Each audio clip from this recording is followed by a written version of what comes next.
Somo langu linasema lifanye neno la Mungu kuwa hai ili uone matokeo.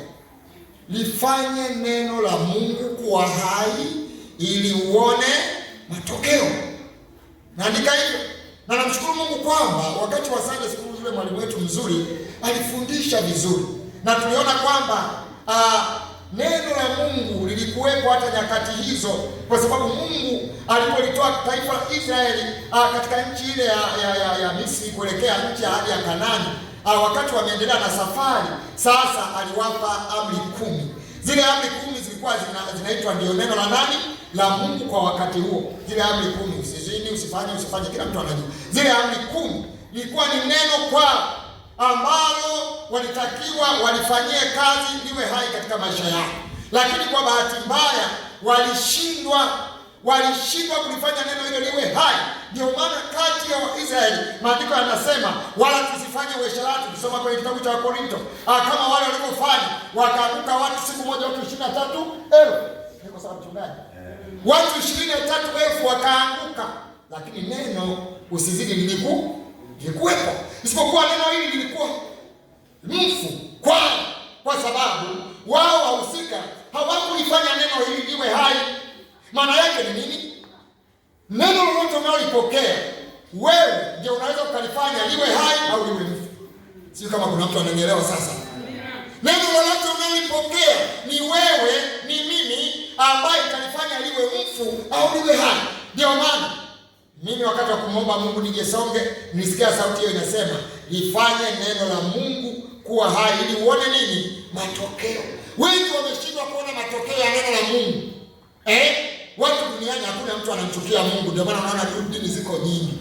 Yaani kwa namna ya kawaida, kwa ujumla, watu wote wanasema wanampenda Mungu, na ndio maana kila mtu ana mahali anasali na kuswali.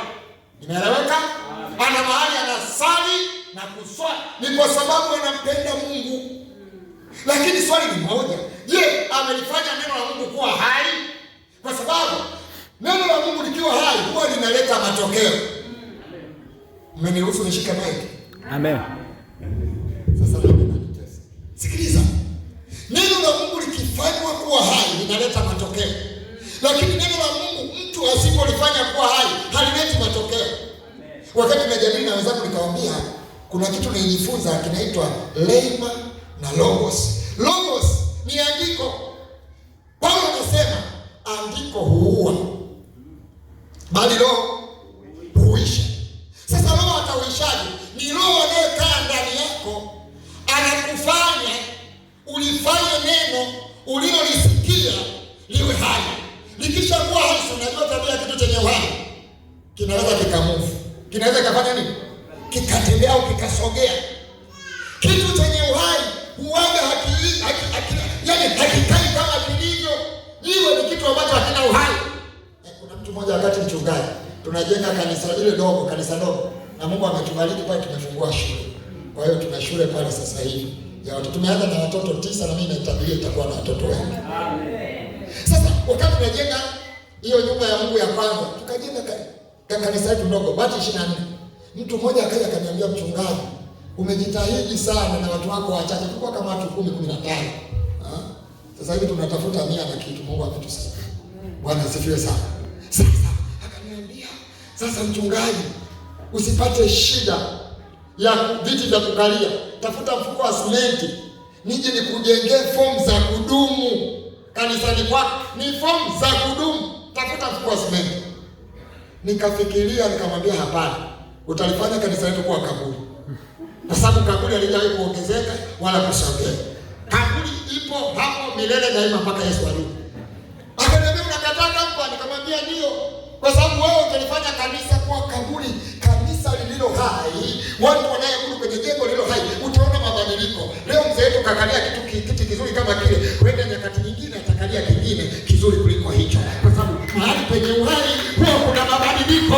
Mwambie mwenzako haleluya. Penye uhai kuna mabadiliko. Ukitaka uelewe kama hakuna uhai, utaona hakuna mabadiliko.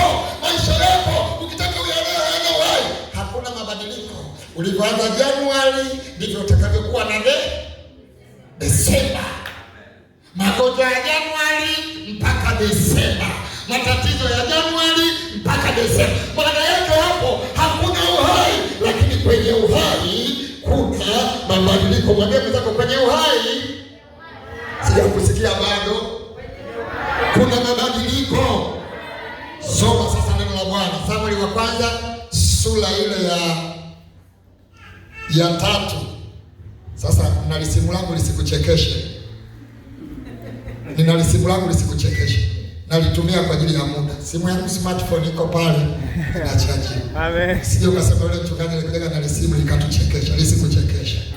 Fungua Biblia katika kitabu cha Samueli wa kwanza sura ya 3 mstari wa 19, na kama kuna mtu wetu msomaji mzuri basi unakuwa wa kwanza unatusaidia na tutaenda vizuri. Samueli wa kwanza 19. Kwa sababu unatumia mic, ni vizuri anayesoma naye atumie nini? Mic. Na kwenda pendeza. Sura ile ya 3 mstari wa 19. Samueli wa kwanza sura ya 3 mstari wa 19. Ndio. Biblia inasema, Samueli akakuwa, naye Bwana alikuwa pamoja naye, wala hakuliacha neno lake lolote lianguke chini. Nataka hicho kipengele cha mwisho. Samueli akakuwa, naye hakuliacha. Narudia, Samueli akakuwa, naye Bwana alikuwa pamoja naye, sawa? Wala hakuliacha neno. Sema wala hakuliacha. Wala hakuliacha. Ndio.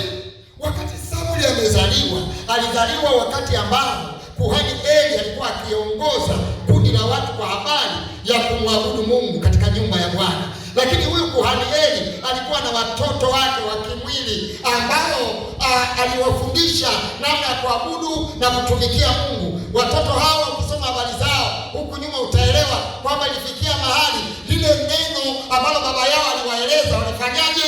Waliliacha likaanguka chini. Walipoliacha neno hili likaanguka chini, wakati huo Hana alikuwa akitafuta Mungu, akija kwenye nyumba ya Mungu, akimtaka Mungu amsaidie huyu mama ambaye alikuwa hana mtoto, alikuwa ni tasa.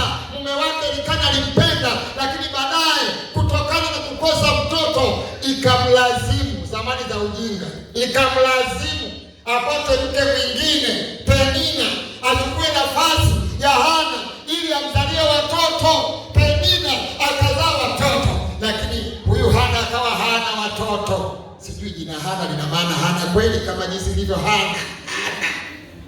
Sijajua. Sasa wakati akitafuta Mungu ndio wakati ambao familia hii ya Eli nayo ikaliacha neno la Bwana. Ilipokuwa imeliacha neno la Bwana, Mungu kwa wema wake akamjalia Hana kupata mtoto kwa muujiza. Alipozaliwa yule mtoto akamwita Samueli akisema, maana nalipata kwa nani? Kwa Bwana. Sasa huyu mtoto Samueli akatolewa kuwa dhabihu kwenye nyumba ya nani? Ya Mungu. Alipoingizwa kwenye nyumba hii ya Mungu, mtoto Samueli akawa amesikiliza Sunday school hata ya leo. Simeona watoto walivyokuja hapa. Mimi nimewapenda, nikamuuliza mchungaji, hao walimu wanayefundisha hawa watoto wameenda chuo gani? Nataka na mimi nilete walimu wafundishe iwe kama hivi. Nimefurahi sana jamani, makofi kwa Yesu. Na watoto wazuri na wanafanya vizuri. Sasa huyu Samueli akawa ametolewa dhabihu kwenye nyumba ya Mungu. Wakati ametolewa dhabihu akiwa kwenye nyumba ya Mungu, anasikia kuna neno linasomwa, linahubiriwa ambalo watoto wa Eli wamelireject, wamelikataa. Lakini mtoto Samueli alipolisikia lile neno akaamua kulifanyia kazi. Sema kulifanyia kazi. Kulifanyia kazi. Alipolifanyia kazi hili neno likawa hai ndani yake. Lilipokuwa hili neno liko hai ndani yake kwa sababu hajaliacha, hili neno likaanza kuleta matokeo. Jamani, haleluya. Neno lile likaanza kuleta matokeo ndani ya Samueli, akawa akiona mafunuo. Unajua ngoja nikwambie, ukiona mafunuo wakati neno la Mungu aliko hai ndani yako, ndio mafunuo ya manabii wa nini? Ametufundisha huyu mwalimu hapa. Mafunuo ya manabii wa uongo. Mtu mwenye mafunuo ya kweli ni lazima kwanza neno la Mungu lianze kuwa hai ndani. Akisikia usiibe, jitihada zake hata uache kitu nje, hachukui. Maana lile neno limwambia usifanye nini? Usiibe. Akisikia neno limwambia usiache kukusanyika, Ibrania 10:25, anajitihada asipokusanyika. Ni kama yule mama yangu amesema ni kwa sababu ya mkono. Unajua unaweza ukajitambua kwamba neno la Mungu kwako umelifanya haya au limekufa. Utaona ibada kwako ni nzito sana. Neno linakwambia usiache kukusanyika, lakini unatafuta ni sababu. Mchungaji, unajua siku hizi bwana jua linawaka hilo. Sasa unatafuta sababu. Unajua ibada inako leo si. Maana yake mtu wa namna hii neno la Mungu ndani yake limekufa na hana mpango wa kulifanya liwe hai. Lakini mwenye mpango wa kulifanya neno liwe hai anakuambia, mchungaji, niko mbali, niombee na jitahidi kweli. Leo lazima nifike. Hata ikiwa kwa kuchelewa, ni lazima nifike. Na mchungaji anaungana akwambia ni kweli. Maana Biblia inasema usiache kukusanyika kama ilivyo desturi ya watu wengine. Mchungaji anakazia, anatia moyo, usiache mwanangu, jitahidi. Maana hilo neno lisianguke bure. Lakini kuna mtu anataka neno lianguke bure. Maana yake anasababisha neno linakuwa mfu katika maisha yake yeye mwenyewe. Kwa hiyo neno haliwezi kuleta nini? Matokeo. Hii ndio sababu Biblia inasema huyu mtoto Samueli hakuliacha neno lianguke chini. Maana yake alifanyia kazi, kisha ile neno likawa na uhai. Na ndio sababu mafunuo yakaja kwa nani? Kwa Samueli, yakamwacha Eli ambaye ni kuhani. Unajua kwa nikwambia, uchungaji si kitu. Neno likiwa mfu ndani ya mchungaji, mafunuo yanahama, yanaweza kwenda kwa mzee wangu. Ila hapa neno liko hai. Amen. Amen.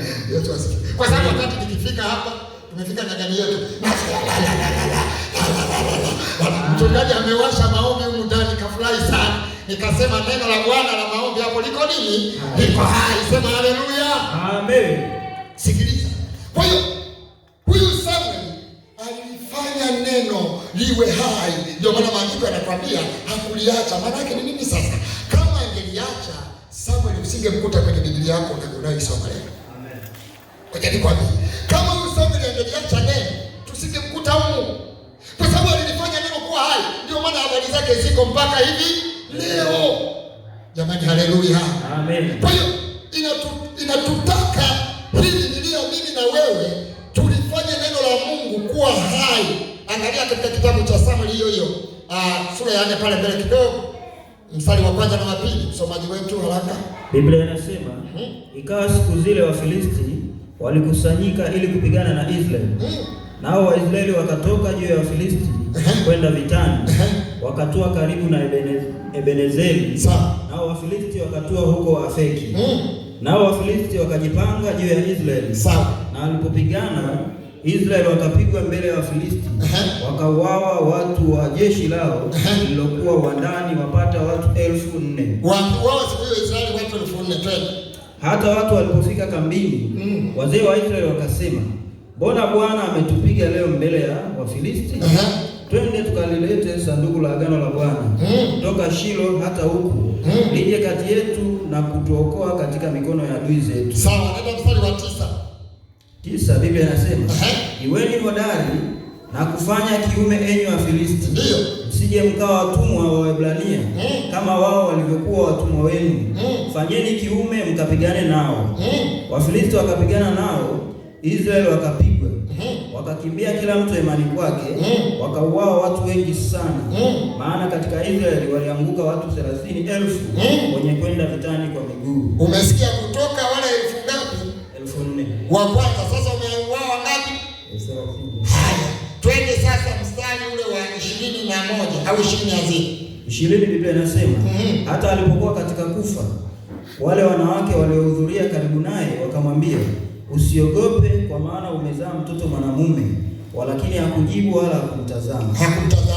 Akamwita mtoto Ikabodi, akisema, huo utukufu umeondoka katika Israeli. Amen. Hapo na mimi acha nisome hapa mstari wa 18, nirudi nione kitu fulani. Ikawa alipotaja sanduku la Mungu, akaanguka kitini pake kwa nyuma kando ya mlango, shingo yake ikavunjika, akafa. Maana alikuwa mzee tena mzito, na alikuwa amewaamua Israeli kwa miaka 40. Nisikilize, wakati hao wana wa Israeli, Samueli yupo amelifanya neno la Mungu kuwa hai. Lakini familia yake, wale watoto wake wa kimwili, neno la Mungu hawakulifanya liwe hai. Maana yake kila alichosema Mungu, ukisoma kule nyuma utaona wale watoto wa Eli walienda kinyume. Usizini, walizini. na mambo mengine mengi ambayo walikuwa wanayafanya. Hata baba yao akawaambia, kwa nini mnafanya mambo kama hayo? Unajua, unaweza ukamwambia mtu kwa nini unafanya mambo kama hayo, lakini hebu msaidia yaache kusema kwa nini unafanya kama hayo. Mimi sioni kama inang'ana sana. Kwa hiyo hakuwa na msaada sana kuwasaidia hawa watoto wake. Sasa baadaye wakati Samueli anaendelea kukua, maandiko yanasema Wafilisti wakaja wafanye vita na wana wa Israeli. Na wana wa Israeli wakawa wamejitumainisha kwamba wanaye Bwana wa majeshi. Kwa leo tunasema wameokoka, wana Yesu. Wana Yesu. Sasa wakasema hakuna shida, acha tutoke twende vitani. Wakatoka kweli, wakaenda vitani na majeshi yao. Walipoenda vitani, wametoa taarifa kwa makuhani. Biblia inasema, lakini najua Eli alikuwa na taarifa zao na huenda alikuwa akiwaombea. Lakini baada ya kwenda huko vitani, walipigwa na Wafilisti wakauawa. Msomaji alituambia wamekufa watu elfu ngapi wa kwanza? Watu 4,000. Walipokufa watu 4,000, wakasema imekuwaje? Sisi watu wa Bwana, sisi wenye neno la Bwana, sisi wenye makuhani, sisi kila kitu cha sifa za kimungu tunacho, imekuwaje? Wakashauriana kwamba sasa tulichukue sanduku la Bwana. Unajua wakati Musa ametembea na wale watu, ilifikia mahali wakawa na kitu kinaitwa sanduku la Bwana. Ukisoma maandiko utagundua, na ndani ya sanduku hili hakukuwa na hirizi, kulikuwa tu na amri 10, kulikuwa na makopo ya mana ya ushuhuda na vitu vingine vya kiushuhuda vilikuwa mle. Lakini makerubi walikuwa wakikalia hilo sanduku. Maana yake hili sanduku lilikuwa likiwakilisha ule uwepo wa Mungu kutembea na nani? Na wana wa Israeli. Umenielewa? Ule uwepo wa Mungu kutembea nao, kwamba sasa hili sanduku. Ndio maana maeneo mengi utaona wakati wanataka kufanya jambo, wale wa sanduku walitangulia wapi? Mbele. Sasa wakasema, hebu tukalichukua lile sanduku tukawa nalo wapi? Vitani. Wakabeba sanduku wakaenda nalo. Walipoenda nalo vitani, wana wawili wa Eli walikuwepo, Hofni na Finehasi walikuwepo, maana nao walikuwa wakitenda kazi ya kikuhani, walikuwepo. Walipoenda huko vitani, Wafilisti adui zao wakasikia kishindo cha kelele za furaha, kama jinsi tulikuwa tunaimba sifa hapa. Watu wanasema haleluya, leo ni leo, tunawamaliza. Sanduku la Bwana tunalo, linatutangulia mbele yetu, tunawamaliza. Unajua kishindo kikawashtua Wafilisti, wakasema leo tumeisha, tufanye kiume. Huyo ndiye Mungu wao. Alipiga Farao kwa mapigo mangapi? 10. Aliwawezesha kuvuka bahari ya Shamu, aliwasababishia kula mana na manini. Wakakumbuka Wafilisti, wakasema jamani, tufanye kiume, twende. Kwa maneno mengine Wafilisti walikuwa wanaenda kwa kujikaza, lakini ile sifa tu ya sanduku iliwalengeza. Usilegeze watu kwa sifa, legeza watu kwa roho ya utakatifu. Sema haleluya. Amen. Haleluya. Unajua roho ya utakatifu inapokuwepo ndani ya mtu, inalifanya neno la Mungu ambalo amekuahidi kuwa pamoja na wewe linakuwa liko hai. Lakini kama roho ya utakatifu haipo, hata kama utaenda na sanduku wakati fulani, tulipokuwa tunaanza kuokoka sasa, wakati huo tukaambiwa, unajua ukitaka ulindwe na nguvu za giza, unatakiwa uwe na neno la Mungu. Kwa hiyo mchungaji, tukawa tunachukua Biblia zetu, hii Bible tunachukua, wakati wa kulala tunaweka wapi? Kichwani. Naweka kichwani. Unaweka. Lakini baadaye unakuja kula kama kuna mtu anakuvuta mguu. Sasa ananivutaje mguu tena wakati Biblia iko wapi? Na ni ushamba wa maandiko mchungaji. Kwa sababu Biblia inasema katika Kolosai 3:16, neno la Kristo na likae kwa wingi ndani. Sasa inasema mweke kichwani. Sasa ukiweka kichwani si kama mtu ambaye amevaa hizi mkononi. Unisikilize. Watu wameenda wameshikilia lile sanduku. Wamesahau kwenye sanduku kuna vitu gani? Kwenye sanduku kuna amri 10 zinasema usiue, usinini. 10 kila mtu anazijua. Zipo. Na hiyo amri 10 watoto wale ndio wa kwanza kuzivunja na wenzao pia hawakuzitekeleza. Kwa hiyo hizi amri ambazo ndio neno wameshaziua, ziko mfu, lakini wamebeba msanduku wanaenda vitani. Sasa kilichotokea vitani, mchungaji, siku ya kwanza waliuawa watu 4,000. Sasa walikwenda na sanduku wakauawa 30,000. 4,000 karibu mara 7. Mara ukisema 4 mara ngapi? 7 mara 4 ni ngapi? 28, uongeze na wengine. Mara 7 ndio. Wakauawa. Mara 7 wakakimbia. Walipokuwa wanakimbia, taarifa zikamfikia kuhani wa Bwana kwamba Bwana, vita ya leo si ya mchezo. Wameuawa 30,000. Halafu sanduku la Bwana leo limechukuliwa.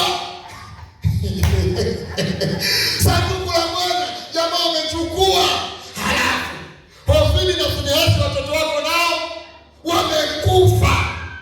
Taarifa zinamfikia mzee Eli. Alipofikiwa na taarifa zile, maandiko yanasema alikaa kitini pake, akaanguka kwa nyuma, akavunjika shingo, akafa. Taarifa zikaenda zikamfikia mkwewe mmoja wa watoto zake, akapata taarifa alikuwa na tumbo mama wa watu, tumbo hivi miezi 9 imefika tumbo. Akapata taarifa kwamba leo sanduku limechukuliwa, mume wako naye amekufa na shemeji yako, watu 30,000 wamekufa. Akapata uchungu, akajifungua mtoto. Wale ambao wanamsaidia wanamwambia, hongera, umepata mtoto wa kiume. Anasema, hongera gani? Hakuna cha hongera, muiteni Ikabod, maana yake utukufu wa Bwana umeondolewa. Sasa tunaangalia ni nini sababu iliyosababisha utukufu wa Bwana uondolewe. Maana ulikuwepo, sanduku la Bwana kutekwa. Nini kilichosababisha? Neno halikufanywa liwe nini? Badala yake lile neno lilikuwa limekufa. Kwa hiyo neno likifa ndani ya mtu, kitakachoendelea tunaita roho ya mauti. Umeona hatari yake sasa? Mtu akishindwa kulifanya neno la Mungu kuwa hai ndani yake, roho ya mauti inachukua nafasi. Nimesikia mtu mmoja ameshuhudia yule ambaye ya mkono. Ngoja nikwambie, hiyo familia na huyo mama, neno la Bwana kwa uliko nini? Liko hai. Isipokuwa shetani alikuja waonee. Na unajua shetani alikuja kukuonea wakati neno la Mungu liko hai. Yesu amesema, nitaweka mikono juu ya wagonjwa. Mimi wanaweka mikono hata kwenye kichwa changu mwenyewe. Kwa sababu na uhakika kwamba neno la Yesu ndani yangu bado liko nini? Liko hai. Taweka mikono kwa jina la Yesu. Toka. Na shetani unajua ni mbishi na anapambana. Ndio maana Biblia inasema kushindana. Shetani hajawahi uweze kusema kwa jina la Yesu mchungaji na akatoka. Hawaji hivyo. Shetani sio wa kiki moja. Mimi nafanyaga maombezi kanisani mpaka saa 11 ndio narudi. Niko hoi, nikienda nyumbani nalala. Namwambia mchungaji, wewe niombeane. Mimi acha nilale. Unafikiri shetani hivi tu toka kwa jina la Yesu imeisha wewe? Biblia inasema nimewapa mamlaka ya kukanyaga nyoka na nguvu zote. Hakuna mwenye nguvu ambaye naweza kuingia kwenye mapambano hapo kampiga kofi moja ukaanguka. Sema nimepigana mwenye nguvu, kofi moja alianguka. Huyo sio mwenye nguvu. Umekutana na mnyonge huyo. Lakini mwenye nguvu anaingia ulingoni na wewe na zinapigwa. Biblia inasema ikawa mweleka kwa Yakobo, mweleka kwa malaika. Sema haleluya. Maana Yakobo alikutana na mwenye nguvu, lakini neno la Bwana ndani ya Yakobo lilikuwa bado liko hai. Sema haleluya. Sasa neno likiwa hai, unaposimama, toka shetani anakupiga kofi, wewe unamrudishia ngumi. Anapiga. Ndio kesho yake anasema leo kidogo nimeamka, na fumana yake amepiga na wewe umepiga. Endelea. Amen. Lazima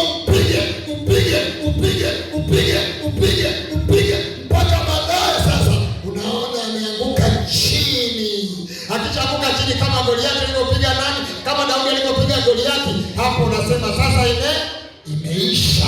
Nasubiri vita nyingine. Sema haleluya. Amen. Neno la Bwana linapofanya kuwa hai, ndipo linaleta matokeo. Ndipo utaomba kwa habari ya tatizo lako na Bwana atajibu. Ndipo tutaomba kwa habari ya jambo fulani na Mungu atatutokea. Lakini anatutokea kwa sababu lile neno alilotuambia tumelifanya liwe nini? Liwe hai. Jamani, haleluya. Kuna mtu ananielewa na anaweza kumpigia Yesu makofi na kusema hivi. Neno la Bwana likiwa hai ndani ya mtu huwa linaleta matokeo. Kilichosababisha wana Israeli kushindwa vita namna hii, kuua watu 30,000, kufa kwake Eli pamoja na watoto wake, hata mama akazaa mtoto akamuita Ikabodi, ni kwamba neno la Bwana halikuwa hai, na ndio maana hakuna uhai ulitokea, lakini badala yake ilitokea mauti. Sasa tunachoona hapa ni nini? Baada ya kumpokea Yesu katika maisha yako, kazi uliyopewa mimi na wewe ni kulifanya neno kuwa hai ndani yako ili lilete matokeo. Kristo Yesu asifiwe sana. Amen. Ndiyo, angalia Samueli wa kwanza 15. Hapo 15. Mimi nitajitahidi, sitakitaji nikuchoshe. Nitajitahidi tu tutafika. Maana tunakaribia kasoro. 15 mstari wa kwanza. Samueli wa kwanza 15. Biblia inasema, wakati huo Samueli akamwambia Sauli, ndiyo, Bwana alinipeleka nikutie mafuta, ndiyo, uwe mfalme wa watu wake Israeli. Ndiyo. Basi sasa isikilize sauti na maneno ya Bwana. Bwana wa majeshi asema hivi, nimeyatia moyoni mwangu mambo hayo Amaleki waliowatenda Israeli, jinsi walivyowapinga njiani hapo walipopanda kutoka Misri. Ndiyo.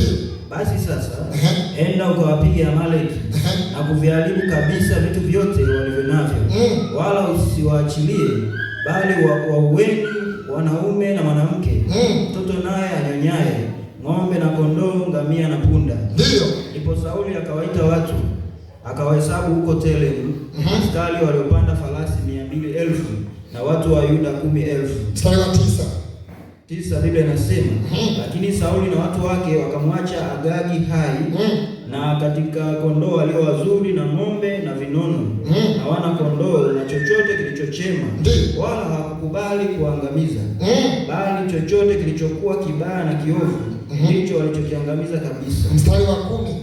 Biblia inasema, ndipo neno la Bwana likamjia Samueli kusema, najuta kwa sababu nimemtawaza Sauli awe mfalme, maana amerudi nyuma asinifuate, wala hakufanya nilivyomwamuru.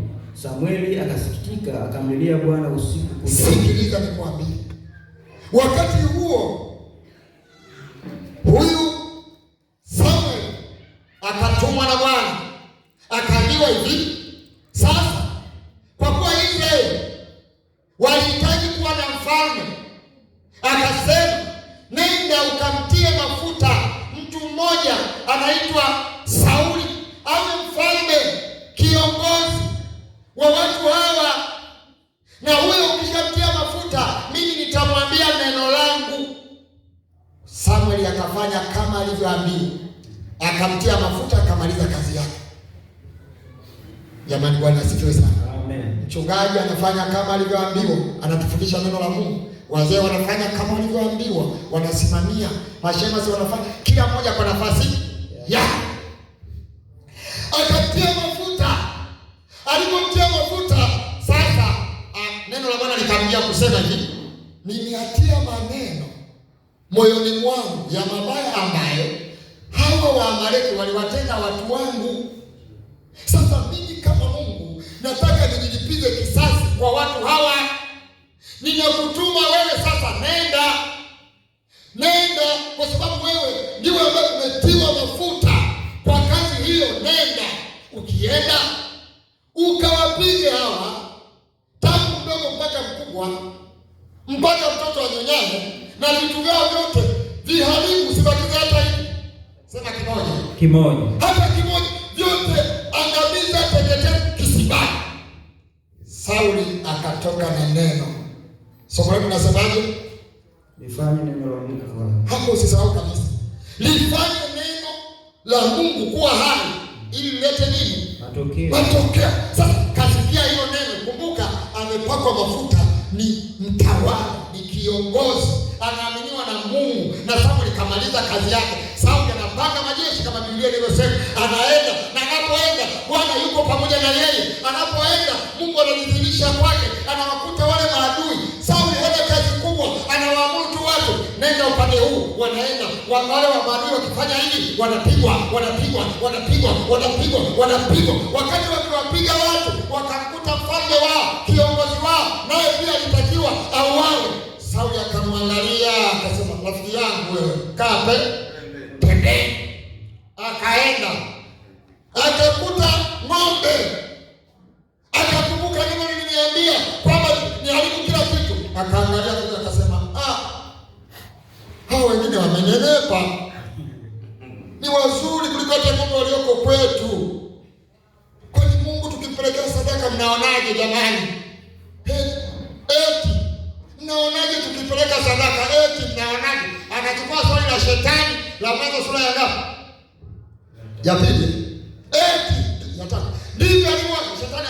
Eti sasa Sauli naye anajua, aliuliza hilo swali hata kama iliandikwa usipatishi. Aliwauliza watu wake, jamani, eti ng'ombe wazuri kama hao, haya mengine hata nafaa kulimia. Ninaona kule nyumbani kwetu watu wanalima na ng'ombe.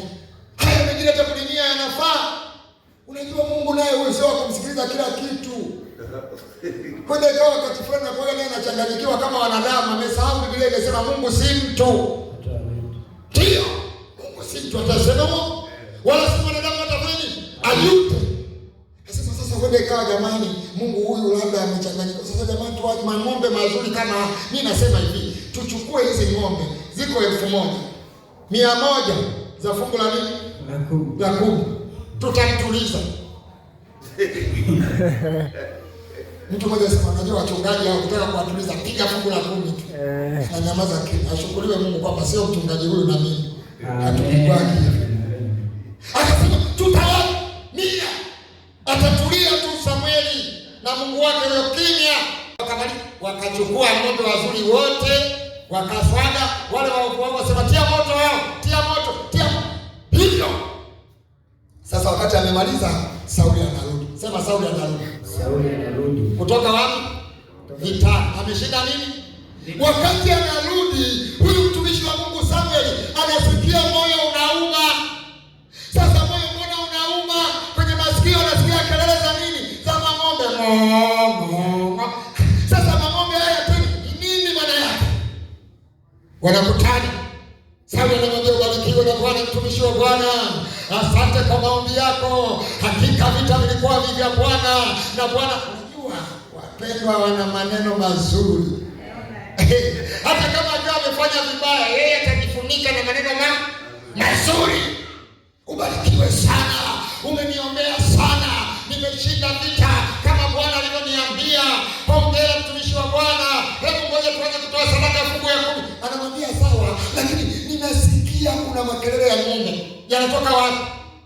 Moyo wangu unalia. Kuna nini? Najuta. Sasa nikawa nimefikiria kwamba kwa nini Samuel, maana Samuel anapojuta maana yake Mungu ndiye anayejuta. Kwa nini nilimtia mafuta? Na ngoja nikwambie, kuna mshirika hata kama ulimuongoza sala ya toba wewe, kuna mambo atafanya hapo utasema tunajuta kwa nini ameingia kanisani. Kwetu tuliingiza hatari. Na Mungu naye anasema najuta. Niliingiza hatari. Kwa nini anajuta?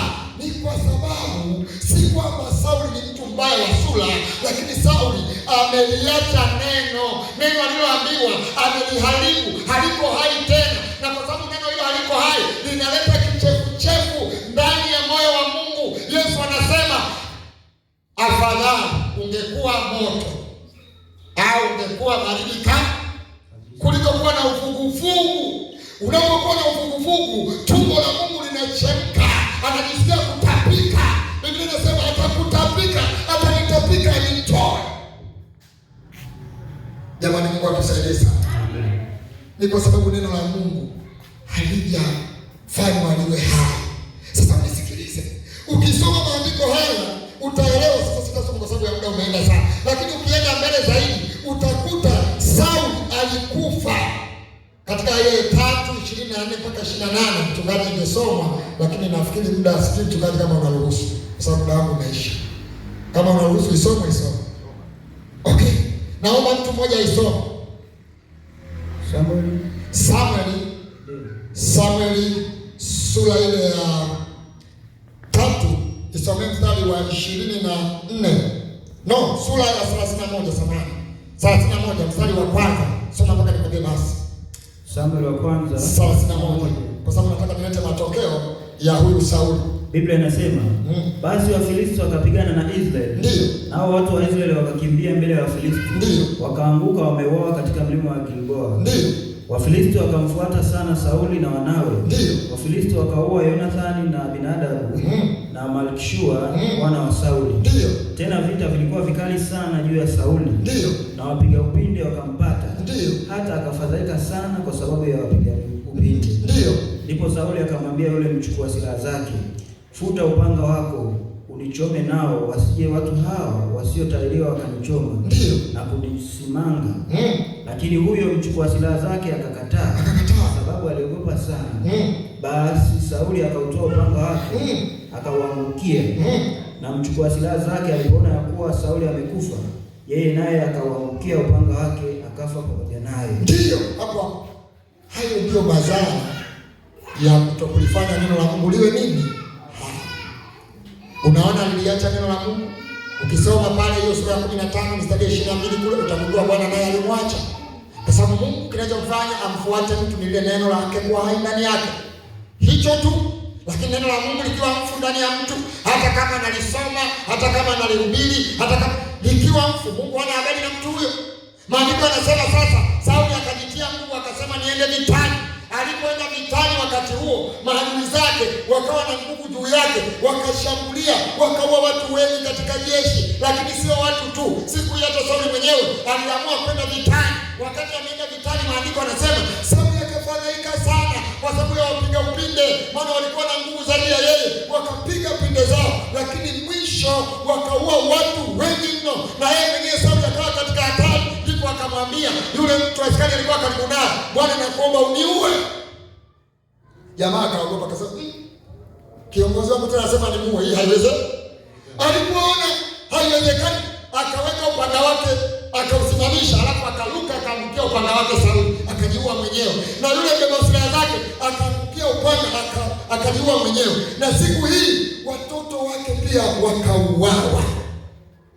Sasa nikawa najiuliza, kwa nini mtu huyu alikuwa amepakwa mafuta na Bwana vizuri na inafikia mahali anakuwa na mwisho mbaya namna hii? Nilichogundua ni kwamba ni kwa sababu hakulifanya neno liwe hai. Alichoambiwa akaue Amaleki, amalize kila kitu, angemaliza hakungekuwa na tatizo kama hili kutokea. Jamani, haleluya. Amen. Jamani, haleluya. Amen. Kuna mambo mengine yanatutokea sisi, sio majaribu, lakini wakati mwingine ni kwa sababu tumeshindwa kulifanya neno la Mungu. Kwa nini? Kwa hai ndani yetu. Jamani, kuna mtu unanielewa vizuri sasa? Amen. Ni lazima tufikie mahali kila mmoja awe na jitihada kubwa ya kulifanya neno la Mungu liko hai. Najua una jitihada kubwa. Acha niangalie dakika zangu, lakini nataka tuzidi sana. Angalia katika kitabu cha Danieli 3:17-18 mstari miwili. Danieli 3:17-18 na kuonyesha watu ambao walikuwa na jitihada ya kulifanya neno la Mungu liwe hai ndani yao. Danieli 3:17-18. Biblia inasema kama ni hivyo, Mungu wetu tunayemtumikia haweza kutuokoa na tanuru ile iwakayo moto, naye atatuokoa na mkono wako, mfalme. Ndio. Angalia sura ya 6 mstari wa 4. 6:4 Biblia inasema basi mawaziri na waamiri wakatafuta sana kupata sababu za kumshtaki Danieli kwa habari za mambo ya ufalme, lakini hawakuweza kuona sababu wala kosa, kwa maana alikuwa mwaminifu, wala halikuonekana kosa wala hatia ndani yake. Ndio. 15 Biblia inasema ndipo watu wale wakakusanyika pamoja mbele ya mfalme, wakamwambia mfalme, mfalme, ujue ya kuwa ni sheria ya Wamedi na Wajemi, lisibadilike neno lolote lililo marufuku, wala amri yoyote iliyowekwa na mfalme. Basi mfalme akatoa amri, nao wakamleta Danieli wakamtupa katika tundu la simba. Mfalme akasema, akamwambia Danieli, Mungu wako unayemtumikia daima, yeye atakuponya. Ishia hapo, watu wengine tutatoa maelezo. Sasa katika eneo la kwanza tulilosoma Danieli 3:17 na 18, hii ni amri ya mfalme ilitolewa kwamba watu wote watakaposikia sauti ya zomari, ngoma na vinubi vikipigwa, waabudu sanamu ambao mfalme Nebukadneza alisimamisha kwenye uwanja ule wa Dura. Watu hao ambao walikuwepo walikuwa pia ni Waisraeli wanayemjua Mungu vizuri na watu wengine, lakini amri ya mfalme ilisema atakayesikia sauti ya panda, ngoma, zomali na nini na nini, kasome kule nyuma utamu. Abudu sanamu. Sasa hawa wapendwa, Shadraka, Meshaki na Abednego walikuwa wana neno la Mungu linalosema usiabudu mungu wa aina nyingine wala kuzitumikia sanamu. Hilo lilikuwa ni neno wanatembea nalo. Sasa mfalme kiongozi amesema, jamani, hii nchi ya Babeli kunaye Mungu anayetusaidia, ni sanamu yangu nimesimamisha. Kwa hiyo ninapozindua leo kwa mara ya kwanza, kila mtu apige magoti aweze kuabudu mbele yake. Hawa watatu wakasema sisi hapana. Sema sisi hapana. Sisi hapana. Unajua walisema hivyo kwa lengo la kulifanya lile neno la Mungu liwe hai na kusema usiabudu nini? Sanamu. Liwe hai. Jamani, tunaelewana? Amen. Sasa walipokataa, ukisoma maandiko utagundua mfalme aliandaa moto. Akasema hivi, pigeni hizo ngoma mara ya pili nione mbele yangu. Hawataabudu kweli. Jamaa wakalinda, hawakuabudu.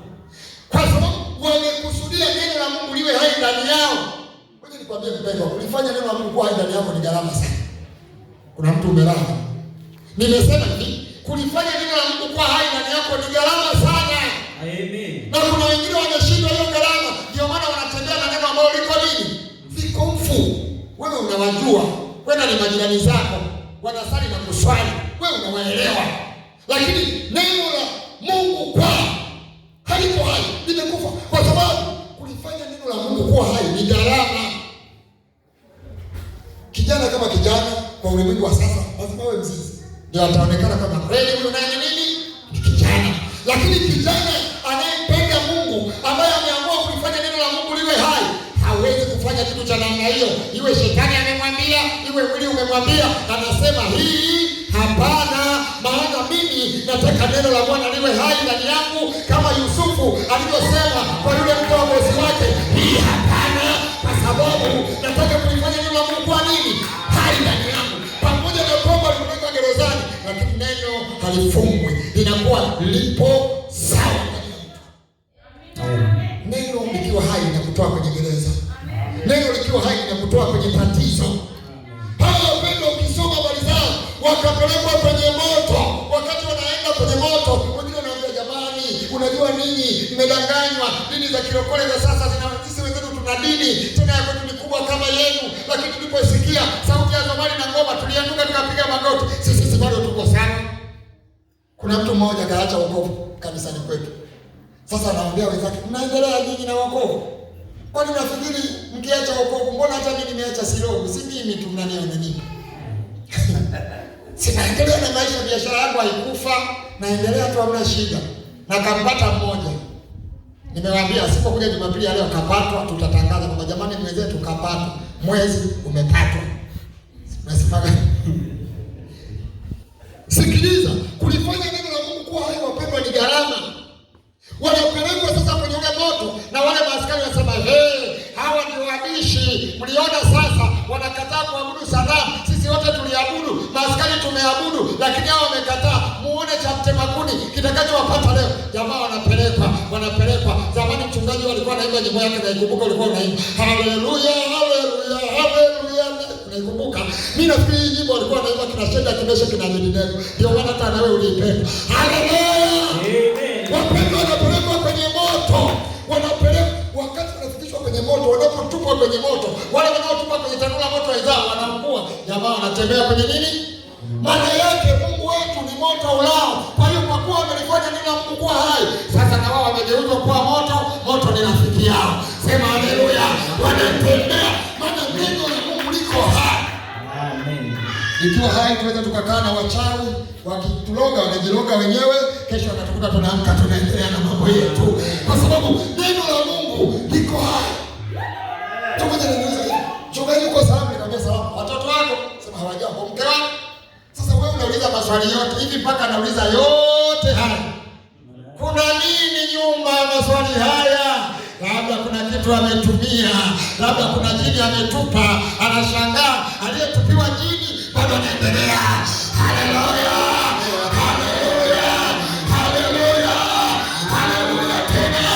Neno la Mungu likiwa hai, moto kwako sio tishio.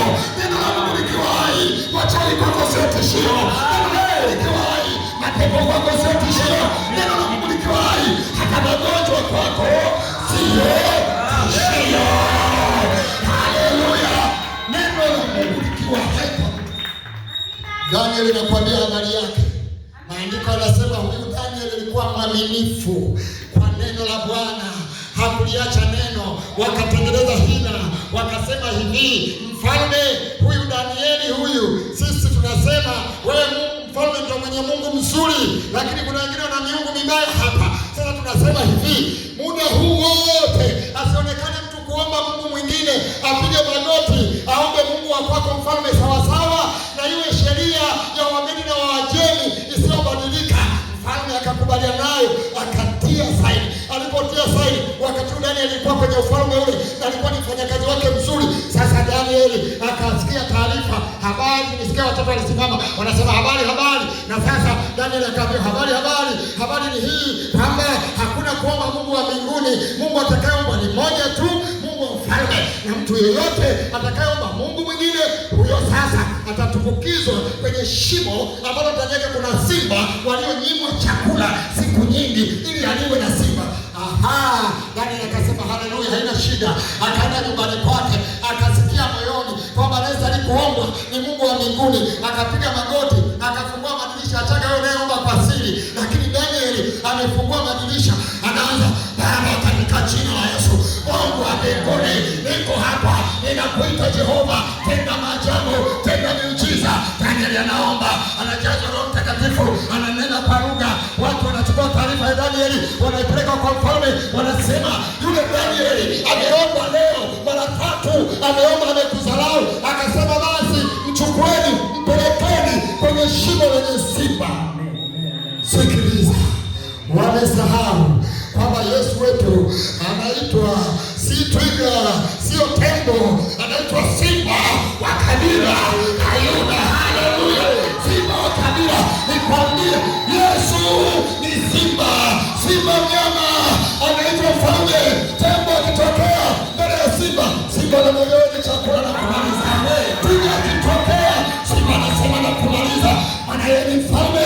Wanampeleka Danieli ndani ya shimo lenye simba kwa sababu amelifanya neno la maombi kuwa hai. Neno la maombi kuwa hai. Sasa linamsababisha neno hili hapa. Tumekwambia kulifanya neno la Mungu kuwa hai ni gharama. Ni gharama sana. Mimi na mama mmoja nilifundisha neno la Mungu.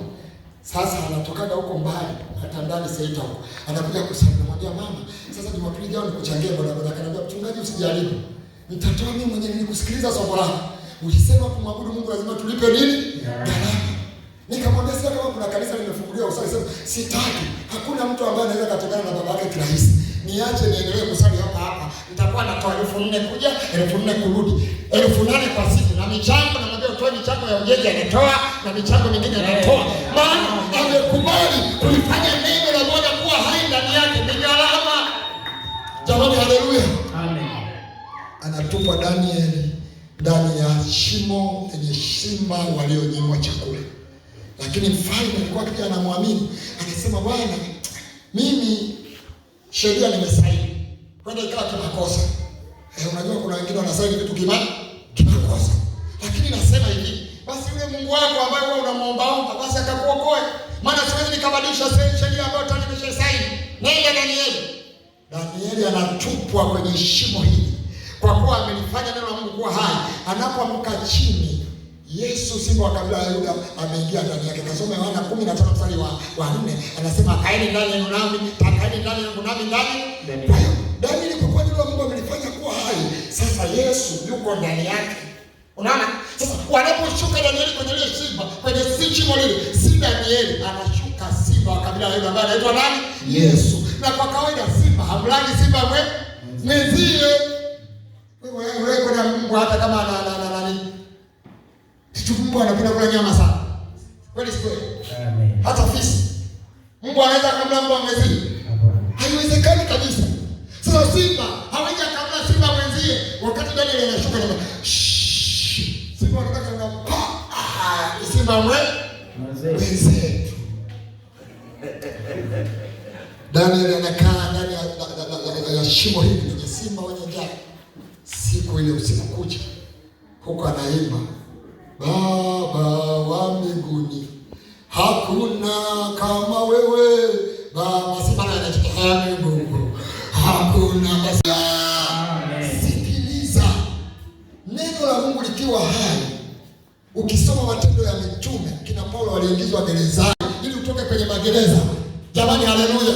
Wewe ni tajiri bwana, utakaje kwenye gereza la umaskini?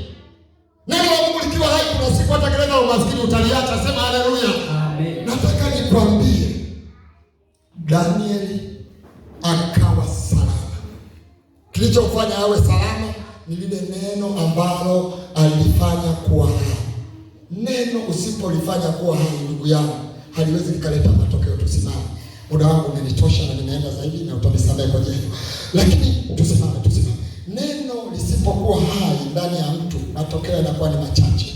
Ninaamini neno la Mungu kwenu liko hai, lakini endelea, sikiliza, kwa sababu shetani anajua umuhimu wa neno kuwa hai. Anaelewa kabisa kwamba neno likiwa hai, mwanadamu simpati tena, aliyeokoka simpati tena, kile alichoahidiwa na Mungu wake atakipokea.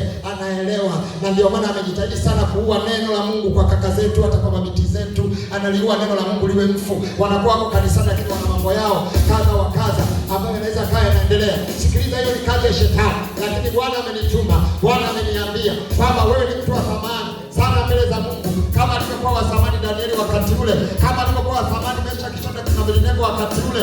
Watu hawa walionyesha uthamani wao mbele za Mungu kwa kulifanya neno la Mungu kuwa hai. Nataka nikwambie, huwezi ukaonyesha uthamani wako kama neno la Mungu umeliacha liwe mfu katika maisha yako. Lazima neno la Mungu kubaki liwe hai, kama vile ambavyo Danieli alifanya. Kama Yusufu, ukisoma Mwanzo sura ya 39, maandiko yanasema ndipo mke wa bwana wake akamwambia lala nami, lakini Yusufu akasema hapana, kufanya hivi ni kuliua neno la Mungu ndani yangu, ni kulifanya neno liwe mfu ndani yangu. Akakataa, akapeleka gerezani. Watafiti wa maandiko wanasema alikaa miaka 16 gerezani, lakini kwa kuwa neno la Mungu lilikuwa hai ndani yake, huko wakati Yusufu alitoka gerezani, akafanyika kuwa waziri katika Misri, akasababisha mambo makuu, akasababisha usalama wa taifa la Misri kwa miaka ile na mateso.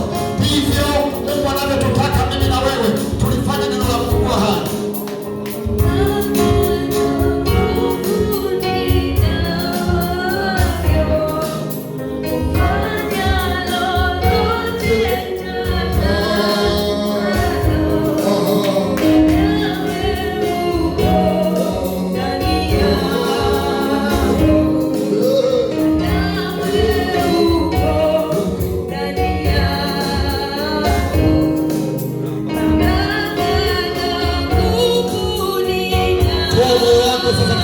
Kumwabudu Mungu mchana wa leo.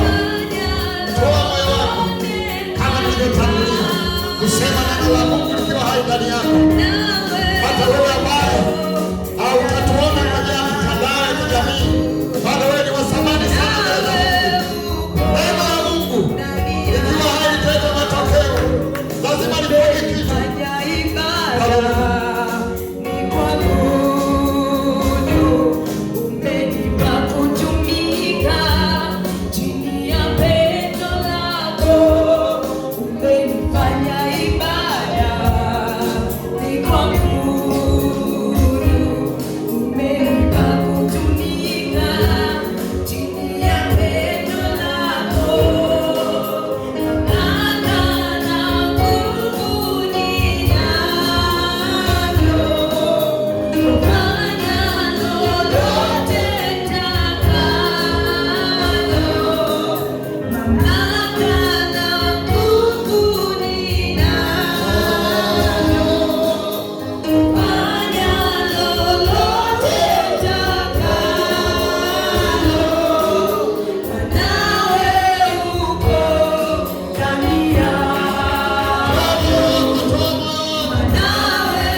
nitakwenda kuomba, lakini kabla ya kuomba nitoe maelekezo haya.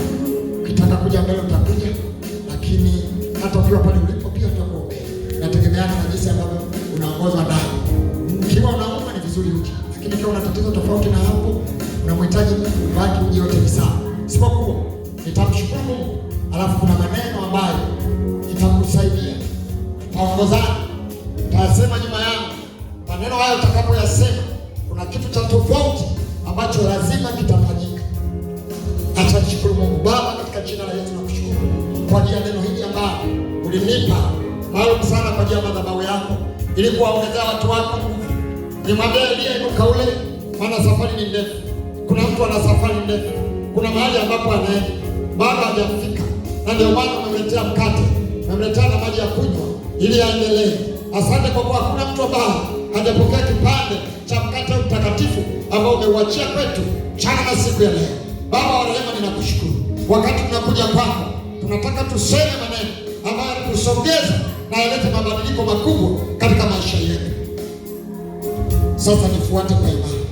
Sema, Baba wa mbinguni, ninakuja mbele zako, ninakupenda kwa kuwa unanipenda. Nina sababu ya kukusogelea. Baba yangu, nimesikia neno lako uliloniambia, unanitaka nilifanye kuwa hai ndani yangu. Nimeamua chochote nilichokisikia kutoka kwako sitakiacha kianguke bure, kama vile ambavyo Samueli hakuliacha neno lako lianguke chini. Ee Bwana Yesu, mahali popote ambapo neno lako nimewahi kuliangusha kwa kujua au kwa kutokujua, hapo ninaomba rehema, unirehemu kabisa. Ninakupenda Yesu, ndio maana nimekujia leo. Madhara yoyote ambayo yametokana na hiyo hali, leo hii nimekuja tena kuyakataa mbele yako. Neno lako linaniambia, pigeni shetani naye atawakimbia, Ninampiga shetani katika maisha yangu. Simtaki, na chochote alichowahi kukifanya nimekikataa leo kwa jina la Yesu. Sasa tutakuwa tunaomba wote, na mchungaji sasa apewe maiki ili tuombe wote. Na kama kuna watu ambao wanahitaji maombezi, utakuja hapa, na wakati huo kinanda utakuwa unatupigia biti, tunaendelea kuomba. Naomba mchungaji apatiwe maiki ambayo itanisaidia tuombe pamoja. Yes. Piga tu namna yote ambayo unaweza ukapiga, ambayo itatupeleka. Asante Roho Mtakatifu. Baba, katika jina la Yesu, tunakuja mbele zako watoto wako siku ya leo. Tumelisikia neno lako ambalo umetuambia, na wewe ndio uliyesema mwenyewe na kwamba neno lako likiwa hai ndani yetu litasababisha jambo litokee. Tuko hapa watoto wako, tuna maneno tumekiri. Kukiri ni kukubali, ni kukubali, na tumekubali kwamba neno lako likiwa hai linaleta matokeo. Ee Bwana wa uzima, tunakuja kwako kwa sababu uliyesema ni Mungu wala si mtu wala si mwanadamu. Umesema na sisi kama ulivyosema na Samueli wakati ule, na neno lile likawa hai ndani ya Samueli. Siku ya leo tunakuja kwako, sisi ni watoto wako, tunatamani sana neno lako ambalo ulisema wakati ule liweze kuwa hai ndani ya maisha yetu. Umesema watakatifu walioko duniani ni walio hai. Hilo neno lako, hilo neno lako Bwana liwe hai ndani yetu, kama ulisema na neno lako mwenyewe ya kwamba neno lako lina uwezo wa kumsaidia mtu wako. Iko hapa kwa watoto wako hapa siku ya leo, natamani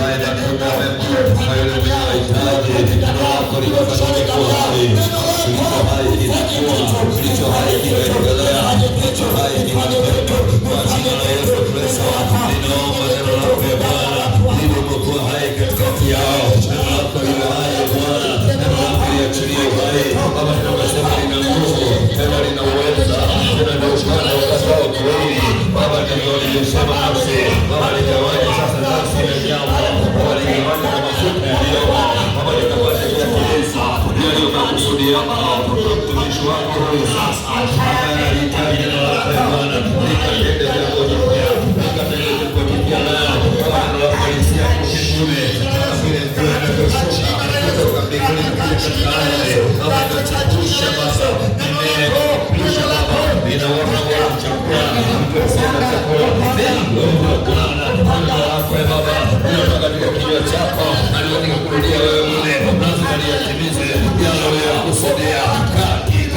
la Yesu Kristo. Liko neno lililo hai kwa mtumishi wako huyo, liko neno lililo hai ambalo litaongoza maisha yake. Daudi akasema tazama, neno lako limeweka ndani moyo wangu, nisije nikakutenda dhambi. Neno lako litazuia madhara katika moyo ulio mgumu. Ninalituma neno hilo katika mahali penye miti na miba kwa jina la Yesu Kristo aliye hai. Hilo neno liliokuwa katika miba kama likaondolewe ile miba Bwana, nikapate kukua sawa sawa na makusudi yako. Nikuzae mbegu nyingi, nikuzae mbegu nyingi. Ninaondoa hiyo miba, ninaondoa udongo mchache, ninaondoa hiyo miamba kwa jina la Yesu Kristo aliye hai. Lizae na kukua na kuongezeka, imani inaongezeka, inakuwa kwa kiwango kikubwa. Ikakara shanda inaongezeka, hakuna kinachosimama kisikue leo. Baba, kiachilia sasa kwa jina la Yesu Kristo aliye hai katika kanisa lako, kwa watu wako Bwana walioitwa kwa jina lako wakujie. Baba, neno hili Bwana wanasikia mengi, lakini Baba hawayatilii maanani. Wameona mengi, lakini Baba hawayatilii maanani, kwa sababu watu hawa ni watu walioibiwa, wamefichwa katika mapango, wamefichwa katika miamba, ambao hakuna asiyewarudisha. Leo Bwana ninaachilia uhai wa neno lako kama lilivyokaa hai kwa Samueli na wengine, kama lilivyokaa hai kwa Danieli, kama lilivyokaa hai kwa Elia. Likoshaa moto na matunda wa jina la Yesu. Achilia uhai, achilia uhai kwa kanisa lako, liwe hai, likue, liongezeke, lipanuke, imani ikue, liongezeke, lipanuke, kama katika jina la Yesu. Ongeza viwango, ongeza viwango. Napima Bwana, napima sasa, pima na kamba yako, pima hayo maji, pima hayo maji, ongeza kiwango, yakue, yaongezeke. Hata ule mtu mkubwa ambao Baba mtumishi wako hatashindwa tena kutembea, bali ataogelea kwa jina la Yesu. Rabakanda, rabakanda, rabakanda. Ongeza viwango, ongeza viwango, ongeza neema, ikue kwa jina la Yesu, katika jina la Yesu. Asante Bwana. Wana mtoto akui, hata Mungu apendi anapozaa mtoto akui, hapendezi, lazima